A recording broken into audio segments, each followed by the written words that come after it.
അതെ, നമ്മുടെ യാത്ര ഇവിടെ തുടങ്ങി ട്ടോ. ഇതാണ് കേട്ടോ നമ്മളെ കൊണ്ടുവന്ന പാവ ഓട്ടോക്കാരൻ ചേട്ടൻ. ബസ്സിൽ അത്യാവശ്യം തിരക്കും കാര്യങ്ങളും ഉണ്ടായിരുന്നു കേട്ടാ. അതുമാത്രമല്ല നല്ല മഴയും.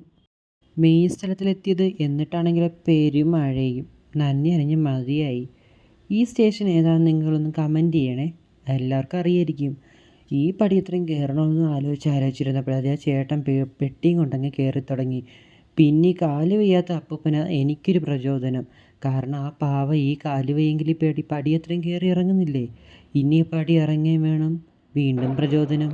പിന്നെ ഈ ബിങ്കോ അങ്ങ് കഴിച്ചു തീർക്കാമെന്നായി. എൻ്റെ വിശപ്പിനെ എങ്ങനെയെങ്കിലും തീർക്കട്ടെന്നേ, നല്ല വേറെ വഴിയില്ല. ഞാൻ ചുമ്മാ ഫോൺ നോക്കിയിട്ടിരുന്നപ്പോൾ ചേട്ടൻ എടുത്തൊരു വീഡിയോ ക്ലിപ്പാണ് കേട്ടോ ഇത്.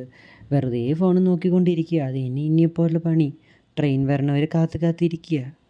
ട്രെയിൻ വരണതും കാത്തിരുന്നപ്പോഴാണ് നല്ലൊരു 8ൻ്റെ പണി വന്നത്. വീണ്ടും മഴ കൂടി വരണതല്ലാതെ കുറയണമില്ല. ഭയങ്കര മഴ. നമുക്ക് അങ്ങോട്ട് പോകണോ ഇങ്ങോട്ട് പോകണോ എന്നുള്ള ഒരവസ്ഥയിലാണ് നമ്മളിരിക്കുന്നത്. അവസാനം നമ്മളൊരു കാര്യം ചെയ്തു. ഡിന്നർ അങ്ങ് കഴിച്ചു. എന്നിട്ടിരിക്കാമെന്ന് കരുതി. ദേ ട്രെയിനും വന്നു. ട്രെയിൻ വന്നപ്പോഴാണ് ഒരാശ്വാസമായത്. ദേ വരണു എന്ന് പറഞ്ഞിട്ട് കുറേ നേരമായിന്ന് കാത്തിരിക്കാൻ തുടങ്ങിയിട്ട്. പിന്നെ ട്രെയിനിൽ കയറി ഒരു ഉറക്കം അങ്ങ് പാസ്സാക്കി. രാവിലെ എണീച്ചിട്ടുള്ള എൻ്റെ കോലമാണ് കേട്ടോ ഇത്. അതിൻ്റെ കോപ്രായങ്ങൾ അത്ര ഞാൻ കാണിച്ചു കൂട്ടി. മുടിയൊക്കെ എങ്ങനെ കെട്ടി വെച്ചിട്ട് കിടന്നൊരു ഉറക്കമായിരുന്നു. അത് തന്നെ ഈ പരിപാടി. പിന്നെ രാവിലെ എണീച്ച് എനിക്ക് ഉടനെ പല്ല് തേക്കണം. ഇല്ലെങ്കിൽ എനിക്കൊരു ചായ പോലും കുടിക്കാൻ പറ്റത്തില്ല. അതുകൊണ്ട് രാവിലെ എണീച്ച് നന്നായിട്ടൊന്ന് ബ്രഷ് ചെയ്യാമെന്ന് തീരുമാനിച്ചു. പിന്നെ ഫേസ് വാഷ് എല്ലാം ചെയ്തതിന് ശേഷമാണ് കേട്ടോ ഞാൻ ഈ വീഡിയോ എടുക്കുന്നത്. കാരണം എല്ലാം ചെയ്യണമല്ലോ പ്രോപ്പറായിട്ട്. അത് തന്നെ. പിന്നെ ഒരു വളിച്ച ചിരി മുഖത്ത് ഫിറ്റ് ചെയ്തുകൊണ്ട് നടപ്പായി എൻ്റെ പരിപാടി. ഇതേ ഉള്ളു വേറൊരു വഴി. ഇതിനിടയ്ക്ക് ട്രെയിൻ നന്നായിട്ട് കുലുങ്ങുന്നുണ്ട്. അതാണ് വീഡിയോക്ക് ഇത്തിരി ആട്ടം കേട്ടോ, വേറൊന്നും വിചാരിക്കല്ലേ. പിന്നെ ട്രെയിനിൻ്റെ ജനാലവാതിൽ കൂടെ വായി നോക്കിക്കൊണ്ടിരുന്നു. കുറച്ച് പ്രകൃതി ഭംഗി ആസ്വദിക്കട്ടെന്നേ. അത് തന്നെ. അതിങ്ങനെ നോക്കിയിരിക്കുമായിരുന്നു. ഇത് നമ്മുടെ തമിഴ്നാട് തന്നെയാണ്. നമ്മളെ ബാംഗ്ലൂരോട്ട് പോണ വഴി തന്നെയാണേ.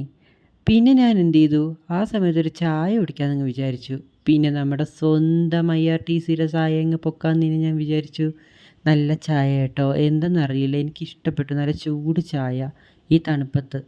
പിന്നെ നിങ്ങളിത് കണ്ടോ, കുറേ പാറകൾ കൂട്ടി വെച്ച ഒരു മല. ഇത് ബാംഗ്ലൂരായെന്നുള്ളതിൻ്റെ തെളിവാണ് കേട്ടോ. പിന്നെന്താ, എൻ്റെ ഹെയർ സ്റ്റൈൽ നിങ്ങൾക്ക് ഇഷ്ടപ്പെട്ടെങ്കിൽ കമൻറ്റ് ചെയ്യണേ. പിന്നെ എന്ത് പറയാനാ, ബാംഗ്ലൂർ വന്നിറങ്ങി. പിന്നെ നല്ല വെയിലുണ്ടായിരുന്നു. അതുകൊണ്ട് ഞാൻ സൺഗ്ലാസ് കൊടുത്ത് വച്ചു. നല്ല ചേരുന്നുണ്ടോ?